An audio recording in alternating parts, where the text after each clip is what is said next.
sur de réunir l'ensemble des personnes avec qui luttent et avec qui on pense que c'est nécessaire de lutter et qu'il faut qu'il y ait une convergence parce que c'est la seule manière de gagner et c'est toute la discussion qu'on a pu avoir tout au long de la journée. Je ne vais pas faire très long parce qu'on n'a pas beaucoup de temps et donc du coup pour la première intervention je vais inviter Fofana à prendre la parole. Fofana, c'est un gréviste de Chronopost. Ils sont en grève depuis le 11 juin et c'est déjà conséquent comme grève. Du coup, vas-y Fofana.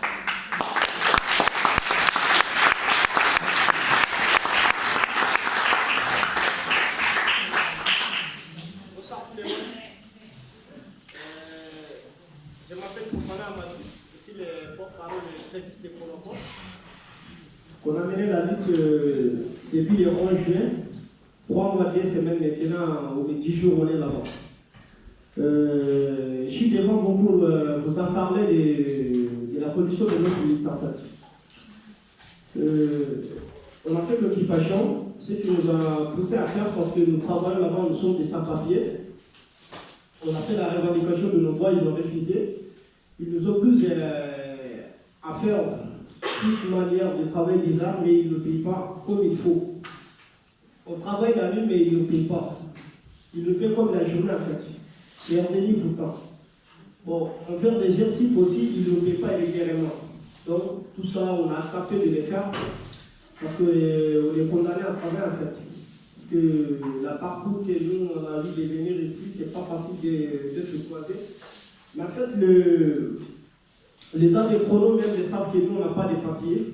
Mission intérim aussi, les savent. Mission intérim, c'est notre boîte d'intérim, quoi. Donc, c'est Mission intérim qui nous envoie de venir travailler en Chronopost. Les chronos aussi, les savent. C'est leur complicité, en fait. Parce qu'on est là-bas, on est une quarantaine de personnes. Ils sont tous des sans-papiers. Donc, ils nous exploitent. Il y a certains qui travaillent là-bas pendant 2 ans. Et ça aussi. Donc, le moment qu'on a fait la revendication de nos droits, ils refusent comme quoi il n'y avait pas de sans-papiers dans leur site. Et pourtant, nous, on a le contrat avec. On a des fiches de paie, on a beaucoup de preuves avec nous. Mais ils ont refusé catégoriquement comme quoi on n'a pas travaillé dans leur site. Donc, c'est pour cela, nous aussi, on est déterminés. On dit qu'on ne va pas se lâcher comme ça, donc il faut qu'ils le régularisent en fait. Il nous a exploités, il faut qu'il le régularise. Notre chef d'équipe, lui, c'est un Africain aussi comme nous, mais c'est lui-même qui est le plus dangereux en fait. C'est lui qui nous. Parce que jette une personne dans les camions de 25 à 30 minutes maximum de ne pas dépasser. Une seule personne par camion, il y a des colis lourds, il y a beaucoup de choses, mais tu es obligé à décharger maximum 30 minutes. Nous, on a accepté tout ça. Même fin des mois, on fait tout ça, ils nous payent à 500, 600 euros par mois maximum. Même quand on fait des exercices, on ne peut pas faire des réclamations. Une fois que tu fais des réclamations chez les gens, ils vont te virer. Même quand tu tombes malade, c'est pas facile de rester à la maison. Parce qu'une fois que tu tombes malade et que tu restes à la maison, c'est les gens, ils vont te remplacer par un autre sans papier. Donc c'est pas facile quand tu ne travailles pas. Nous, on a peur des pères à notre place aussi, on ne peut pas rester. Donc quand tu tombes malade, obligé, il faut que tu viennes. Voilà. Donc même dans les tri, il peut te donner 3, 4 vues comme ça à trier. Quoi. Parce qu'en fait, dans leur site, la partie de culture, c'est les sans-papiers qui travaillent là-bas. Peut-être que le déchargement, sinon les gens qui ont leur propre papier refusent de faire le déchargement. Mais nous, on est obligés à les faire. On n'a pas le choix. Ils nous obligent aussi à faire. Parce que même quand on veut faire des balles, ils vont dire que la carte, c'est pas à vous. Parce qu'ils connaissent très bien que nous, on n'a pas de papiers. Mais ils se profitent pour nous exploiter en fait. Bon, une fois qu'on a fait la revendication, ils disent ouais, il n'y avait pas de sans-papiers dans leur site parce qu'on a commencé tout d'abord à faire l'occupation à l'intérieur, comme il y a eu des projets, donc 2 semaines après avoir fait des occupations, donc les juges nous ont évacué de sortir à l'intérieur, on n'est plus dans les paquets, on est à la porte maintenant. 3 mois toujours, il n'y a pas eu de mouvement. Voilà. Parce qu'on est avec les syndicats de petits PTT et les unions solidaires, les 94. On est avec eux là-bas. Voilà. Bon, nous quand même, c'est pas facile parce qu'on a fait beaucoup des actions, mais toujours, on n'a pas eu de solution pour l'instant.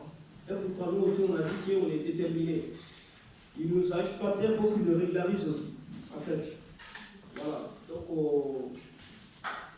c'est à cause de ça qu'on est devant vous aujourd'hui pour vous en parler de ça. Soyez remerciés de votre participation.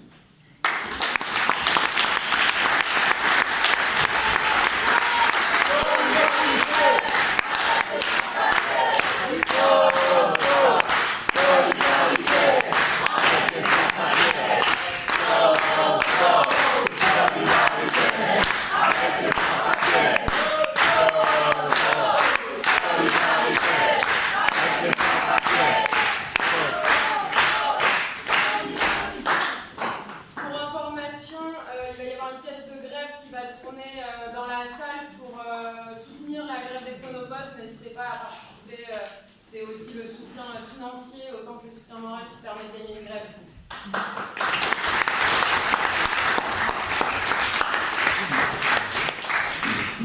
Du coup, maintenant, au tour de Victor de prendre la parole. Victor, étudiant à l'université de Nanterre, il a été réprimé par sa fac, mais aussi par la police. Aujourd'hui, sa grosse activité aussi elle est tournée autour du soutien aux étudiants, au sans fac justement.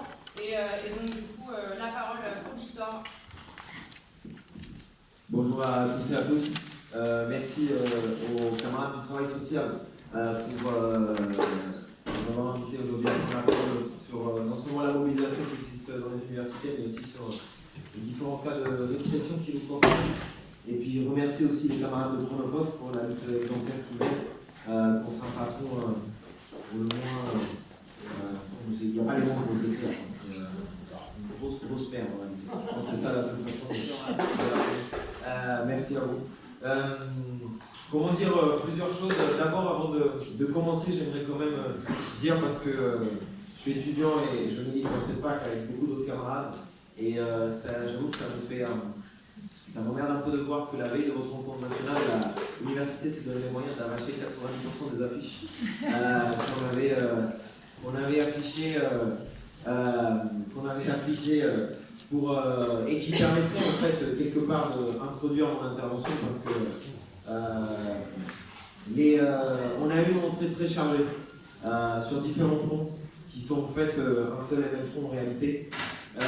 Vous avez peut-être vu en rentrant à l'université une affiche qu'on a mis un peu partout avec une revendication très simple et basique mais qui ne semble pas si simple et basique pour le gouvernement, le ministère de l'Enseignement supérieur et les présidents d'université. C'est le fait de dire qu'étudier est un droit et pas un privilège et qu'il est nécessaire d'inscrire tous ceux et celles qui souhaitent s'inscrire dans la fac et la filière de leur choix. C'est une affiche qu'on a accrochée avec des étudiants sans affectation, des jeunes en réalité qui ont fait des candidatures sur des sites web qu'on appelle des plateformes. C'est pas Uber Eats ou Deliveroo. Cette fois-ci, c'est des plateformes qui servent à trier à l'entrée de l'université, Parcoursup, e-candidat et Campus France. La dernière servant à trier les étudiants étrangers, qui a en plus un caractère particulièrement raciste. Ces trois plateformes, aujourd'hui, leur bilan, c'est quoi leur bilan? La ministre elle a commencé à faire un premier bilan hier lors de sa conférence de presse. Frédérique Vidal, pour ceux et celles qui ne connaissent pas son blaze. Hier, au ministère, elle a fait une conférence de presse sur Parcoursup, donc sur l'accès des premières années de licence à l'université, les néo-bacheliers essentiellement. Et sur ce bilan-là, elle dit que c'est un succès parce que deuxième année de Parcoursup, et la première chose que le gouvernement constate, c'est que le taux de réussite a augmenté. Le taux de réussite en licence a augmenté. Et en première année. En citant notamment un chiffre qui est donné par le doyen des conférences de STAPS, c'est les filières en sport, qui dit que le taux de réussite a augmenté de 11%. Mais en réalité, lorsqu'on regarde la déclaration de ce même doyen, qui pourtant est fidèle soutien de Vidal, il dit que oui, le taux de réussite a augmenté de 11%, mais qu'aussi le nombre de bacs généraux est passé de 60 à 80% dans la plupart des L1 en STAPS. Et quand vous regardez en réalité d'autres déclarations qui ne sont pas ultra médiatisées de présidents d'université ailleurs, on voit qu'en fait il y a des promotions de L1 dans certaines filières où le nombre d'étudiants, je ne peux pas citer les facts précises malheureusement parce que j'ai cherché le chiffre dans les notes que j'avais prises, mais je n'ai pas pu se trouver. Vous avez des promotions où le nombre d'étudiants, de jeunes issus de milieux dits dans les pairs, c'est des ouvriers ou des employés, dans certaines filières passent de 10% à 1% d'une année à l'autre. Donc on parle d'une augmentation du taux de réussite, mais une réussite pour qui? Une réussite pour les premiers de cordée, une réussite pour ceux qui ont toujours en fait eu la possibilité de réussir et d'accéder à l'avenir qu'ils souhaitent avoir, quoi. Pourquoi j'ai introduit sur ça? Parce qu'en réalité, cette bagarre à la fac de Nanterre, elle prend une ampleur très importante. On a entre 250 et 300 dossiers recensés, transmis à l'université, complétés. Hier, on a réussi à avoir une audience avec le cabinet de la ministre pour exposer ces dossiers, parce que ce n'est pas que à Nanterre, mais aussi à la ville du Mans, de Lille, de Grenoble, de Lyon, de Toulouse, de Paris-Sorbonne, toutes ces mobilisations, que cette bagarre elle existe. Et quand on regarde le lien commun entre tous ces jeunes qui ont déposé un dossier, qui ont fait un recours collectif pour exposer ce problème, c'est pour la grande majorité des jeunes, soit en reprise d'études, soit issus de lycées qui sont dans des quartiers populaires, soit immigrés. Et c'est tous les mêmes dans des conditions qui sont en réalité pas acceptables. Mais ça, quand on prend en compte un peu le contexte général de la rentrée, je ne peux pas me permettre de dire que ce n'est pas la seule réforme, le seul aspect de la situation qui s'attaque aujourd'hui à l'avenir de la jeunesse en général. On pourrait très bien faire des plombs en réalité sur la réforme des retraites et les conséquences directes que ça a sur l'accès des jeunes à l'emploi. Parce que si tu demandes aux anciens de travailler plus longtemps, en réalité, ce que tu es en train de faire, c'est que tu restreins encore plus l'accès des plus jeunes à l'emploi, un emploi stable ou un emploi tout court. Si en réalité, ce gouvernement poursuit le soutien à des grands groupes miniers, à des grands groupes pétroliers, on pourrait se poser des questions sur l'avenir qui est réservé à notre génération. Quand on regarde comment la planète est en train d'être détruite, polluée par des groupes qui sont soutenus par ce gouvernement, qui soutiennent toutes ces réformes dont on discute aujourd'hui, que ce soit au niveau de l'éducation, au niveau de la santé, au niveau de nos conditions de travail, des retraites, de la régularisation des immigrés. En ce moment, le gouvernement, tout d'un coup de son chapeau, il a sorti un discours, il a tout un tas de déclarations dégueulasses sur l'immigration et sur les possibles réformes sur l'immigration qui ne sont qu'en réalité une façon d'esquiver le véritable débat sur la question des salaires, des conditions de travail, de l'accès aux pensions, de l'accès d'augmenter les budgets de la santé et toutes les autres réformes et revendications qui s'expriment et qui se sont exprimées ces derniers jours avec les différentes journées de grève, que ce soit la RATP à la santé ou celles qu'il va y avoir, ou les manifestations de Gilets jaunes aujourd'hui, ou celles qu'il va y avoir mardi prochain. Ce que j'essaie de dire dans mon intervention, qui est un peu fourre-tout, c'est que dans les affiches que vous pouvez voir dans cette fac, que ce soit sur la question des inscriptions, ou que ce soit celle qu'on a sortie pour appeler à la grève mardi prochain, une assemblée générale dans la fac, qui dit très clairement « reprenons notre avenir en main », c'est que l'avenir qui nous est réservé aujourd'hui, et pas que à notre génération, mais à tout notre camp social, c'est l'avenir de pollution, d'exploitation, de galère. Et en réalité, on se félicite beaucoup de Balkany qui finit en prison, mais des Balkany, on a des centaines et des centaines aujourd'hui qui font v'là le pognon, qui sont hauts fonctionnaires de l'État, qui sont à la tête des grandes entreprises, qui vivent comme des rois et qui ne font chaque jour que bénéficier de plus en plus de la barbarie de ce système, en exploitant des sans-papiers comme les camarades de Chronopost, en dégradant le service public, en privatisant le service public, en faisant des économies monstrueuses sur notre dos et sur notre travail. Cet avenir, nous, on le rejette. Et pour conclure, même si je commence déjà à dépasser, je vois que Léna commence déjà à me regarder en mode vous t'arrêtes. On a mené cette bagarre-là, on a porté ces revendications-là depuis de nombreuses années à la fac de Nanterre. Il y a eu un mouvement exemplaire ici, dans cette salle, il y a eu des assemblées générales, dans l'amphi d'à côté, qui est encore plus grand, il y a eu des assemblées générales monstrueuses contre la sélection, contre la hausse des frais d'inscription en décembre, au même moment que les Gilets jaunes, que des lycéens étaient dans la rue en grève. On a porté toutes ces revendications-là sur la question de l'avenir qui nous est réservé par ce gouvernement. Et pour ces raisons-là, aujourd'hui, moi, mais aussi d'autres camarades, on est visés de plein fouet par des procédures qui visent à nous exclure, d'une part, nous exclure de la fac. On a été relaxé le 20 mai dernier. D'une section disciplinaire où on nous accusait de tout, quasi-séquestration, harcèlement, violence envers des personnels. Au final, on a été relaxé en bloc. Le président de notre fac a décidé de faire appel à la relaxe pour relancer une procédure d'exclusion.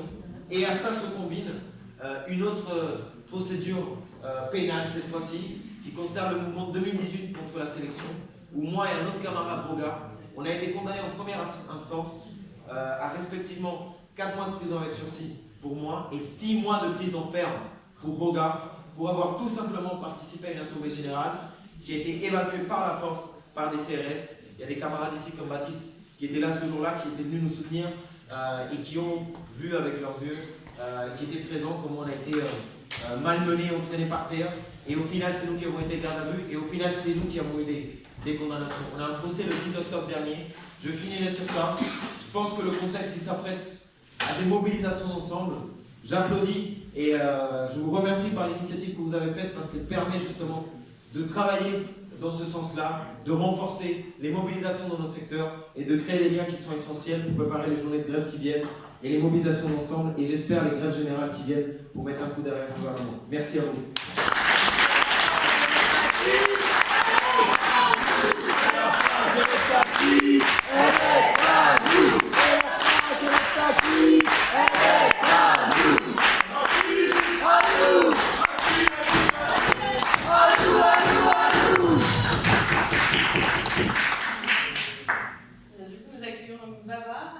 Pour le DAL, compagnon de route avec qui on a pu faire des manifestations ensemble qui se battent pour le droit au logement, à tel point qu'il nous a même accueillis quand on n'arrivait pas à trouver de salle pour nos réunions. C'est une question plus que prégnante aujourd'hui, la question du droit au logement, en particulier dans le travail social, quand on voit l'état du secteur sur ces questions-là. Et donc du coup, nos luttes ne peuvent qu'être liées. Donc, du coup, à toi la parole.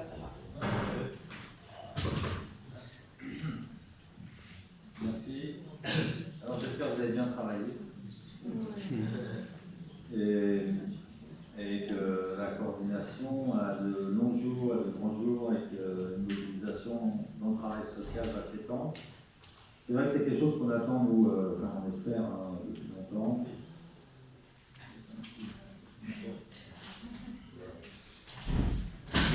Et donc, parce que, si vous voulez, les mal logés, ils sont en contact en permanence, pour pas dire confrontés, dans certaines situations aux travailleurs sociaux, qui sont eux-mêmes là à appliquer des consignes qui sont données par la hiérarchie, et donc avec de moins en moins d'outils pour répondre à la misère sociale qui s'étend.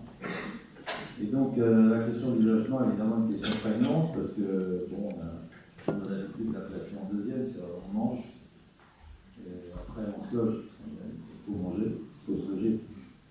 Donc vous savez que quand on est sans abri, on a 15 ans d'espérance de vie et on meurt à l'âge moyen de 49 ans. Donc voilà, ça donne un peu une idée de la rapidité à laquelle l'être humain peut disparaître, se dégrader, des souffrances psychiques et physiques considérables, dès lors qu'il se retrouve sur le trottoir. Donc la situation elle est à peu près la même, c'est-à-dire on retourne quand on est dans la rue, on se retrouve dans une espérance de vie qui est celle qu'on avait au XIXe siècle et au XVIIIe siècle. Et donc cette question des sans-abri est d'autant plus prégnante qu'il y a de plus en plus de sans-abri. Et en France, on n'a pas pour l'instant résolu la question. Les gouvernements successifs prennent quelques mesures. Bon, aujourd'hui, ils lâchent un peu de près. C'est vrai qu'on n'a jamais eu des budgets aussi importants pour l'hébergement, on est à 2 milliards d'euros 2 milliards d'euros pour l'hébergement, alors qu'évidemment, par affaire, on met de moins d'argent, l'État met de moins en moins de fait dans la production de logements sociaux. La question de l'hébergement, elle est évidemment pour nous importante, mais ce n'est pas par l'hébergement qu'on réglera la crise du logement. Il faut aller s'attaquer aux racines du problème, qui sont évidemment la spéculation immobilière, les politiques d'urbanisme d'épuration sociale, la dérégulation progressive des loyers, même s'ils ont mis un semblant d'encadrement des loyers, et une politique aussi de marchandisation du logement social qui menace à terme l'ensemble de l'édifice du logement social, qui est pourtant assez solide en France, puisqu'on produit encore beaucoup de logements sociaux. Alors dans ce contexte-là, si vous voulez, il y a aussi un élément qui est intéressant, qui est la question des droits. C'est-à-dire qu'il y a des lois qui ont été obtenues par les mobilisations des mal logés et des sans logis. Et j'insiste sur ce point, parce que c'est vraiment les luttes des mal logés, des sans logis qui ont permis qu'il y ait, avec des soutiens, bien sûr, je veux dire, voire même une partie de la société qui s'est associée et qui a soutenu leur combat. Mais ce qui a été le cœur, si vous voulez, et qui a amené à quelques réformes législatives et qui a amené à des droits qui sont malheureusement évidemment violés de manière constante, c'est les luttes et les mobilisations des mal logés et des sans-logis des populations concernées. Et donc, le droit au logement opposable, on connaît évidemment les limites en matière de mise en œuvre, et puis encore plus le droit à l'hébergement, parce que comme chaque jour qui passe, l'État qui est en charge de mettre en œuvre ce droit le viole constamment, et de manière de plus en plus massive. Donc, mais cette question des droits, elle est encore là, mais est-ce que c'est un droit physique, un droit théorique, un droit... Nous, en tout cas, pour le DAL, on se bat là-dessus. Enfin, je veux dire, on dit maintenant, on a les droits, on a un droit, on n'en avait pas. Donc, maintenant, on se bat, on a gagné ça. Enfin, les combats ont permis de gagner ça. Maintenant, il faut aller au-delà et il faut amener à des politiques du logement qui permettent de faire que le logement soit accessible à tous. N'oublions pas que, comme ça a été dit, c'est-à-dire que, évidemment, il y en a encore qui se mettent dans les poches. Aujourd'hui, l'Eldorado dans le logement, c'est Airbnb. Les investisseurs arrivent et gagnent beaucoup d'argent avec ça. Petits investisseurs, spéculateurs, voilà, et gros investisseurs et gros spéculateurs se jettent sur ce truc qui permet de ramasser plusieurs milliers d'euros par mois sans rien foutre, quoi. Voilà, en gros, en exploitant d'ailleurs des sans-papiers pour aller faire le ménage et pour aller nettoyer entre les différents passages touristiques. D'ailleurs, je pense que n'allez pas chez Airbnb.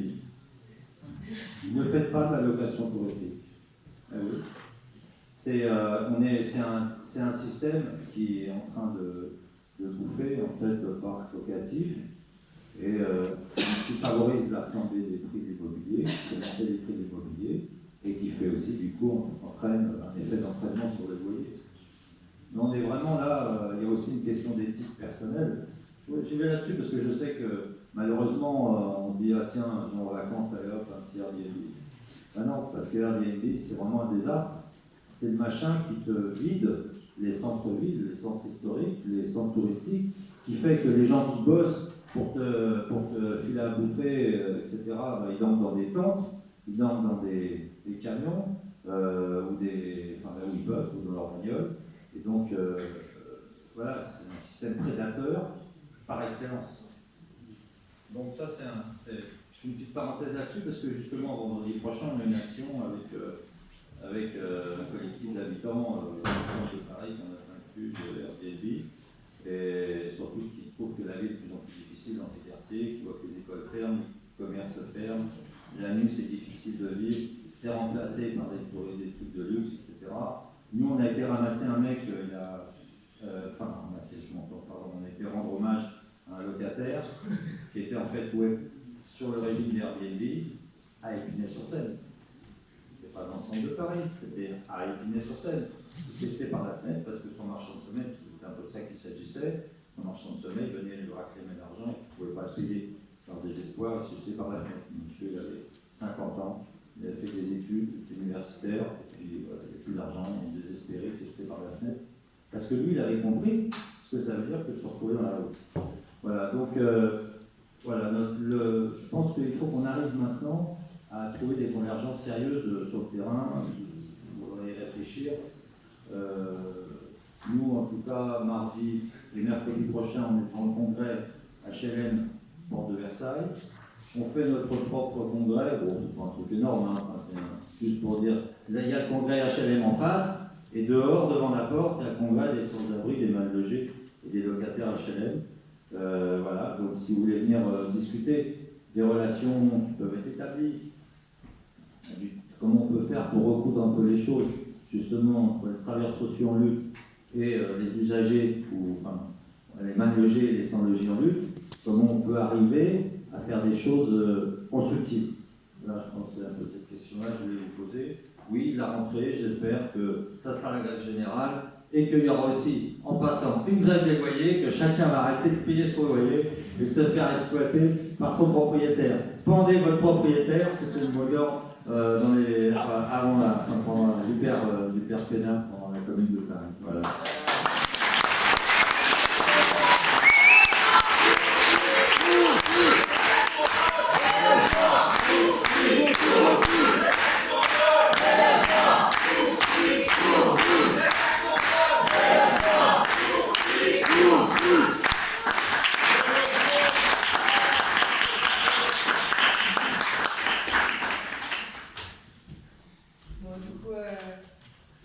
Les copains marseillais, Audrey et Mamie, Audrey pour le Social Brûle, qui existe, collectif qui existe depuis 1 an sur la question du travail social et de comment il peut être cassé et attaqué de part et d'autre. Donc c'est Audrey qui va prendre la parole, mais aussi Mamie qui intervient en particulier sur le squat Saint-Just, qui existe depuis décembre 2018 et où l'expérience de cette intervention justement est importante à raconter. Alors oui, du coup, je suis partie du Social Brûle, donc collectif marseillais, qui existe depuis 1 an. Je vais vous parler, comme on a pas beaucoup de temps, principalement de 2 événements qui sont liés au contexte marseillais qui a été assez lourd cette année. Donc le premier concerne le droit au logement digne pour tous. Du coup, le contexte marseillais, c'est qu'à Marseille, le 8 novembre, 2 immeubles du centre-ville, le 5 novembre, le 5 novembre, 2 immeubles du centre-ville de Marseille, donc à Noailles, se sont effondrés. Et du coup, il y a eu 8 morts.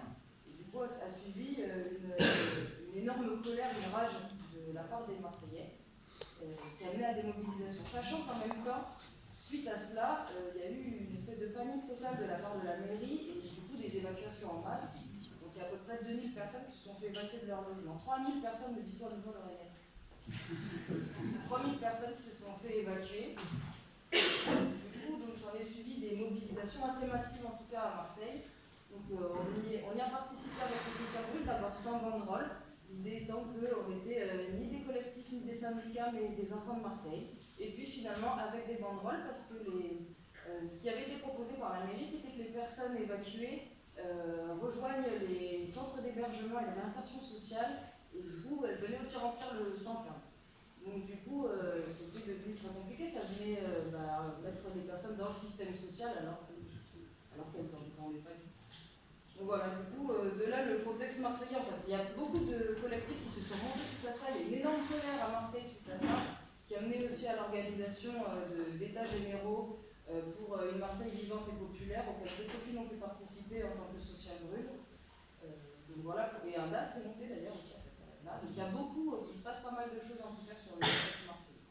Le deuxième point que je vais aborder, c'est sur la protection de l'enfance. Donc les assises nationales de la protection de l'enfance qui ont eu lieu à Marseille le 4 juillet. Personne ne me dit que c'est pas bon envoyé. Le 4 juillet. Du coup, c'est un événement auquel on a pu organiser avec d'autres collectifs, avec d'autres syndicats. On a pu faire des réunions avec la CGT, avec SUD, avec la FSU, avec et aussi avec le collectif CHAP, qui est le collectif d'étudiants de l'IMF. L'IMF étant l'école qui devait racheter le bâtiment du 2C. Donc du coup, ça nous a permis de créer cette mobilisation qui était, bon, on était environ 200 personnes, on était quand même bien contents, on était assez visibles, même s'il y a eu un peu de tension tant avec la police qu'avec les personnes qui participaient eux-mêmes au colloque. Donc voilà, pour le contexte marseillais. Donc en fait l'idée c'était de dire en fait que sur Marseille, le contexte marseillais est hyper lourd. Et en même temps, parce qu'il est hyper lourd, il est aussi du coup hyper riche parce qu'il y a beaucoup de choses qui se sont créées, il y a beaucoup d'initiatives qui se sont montées. Et en fait, plus aussi on avançait dans l'année et plus on a appris à travailler avec d'autres collectifs, avec les syndicats, ça nous a permis aussi de créer des choses un peu plus importantes. Donc du coup, c'est un vrai enjeu pour nous, en tout cas à Marseille, enfin pour tout le monde d'ailleurs, et du coup de pouvoir participer à ça, de pouvoir travailler avec d'autres collectifs, parce qu'il y a beaucoup de choses qui existent à Marseille, et voilà.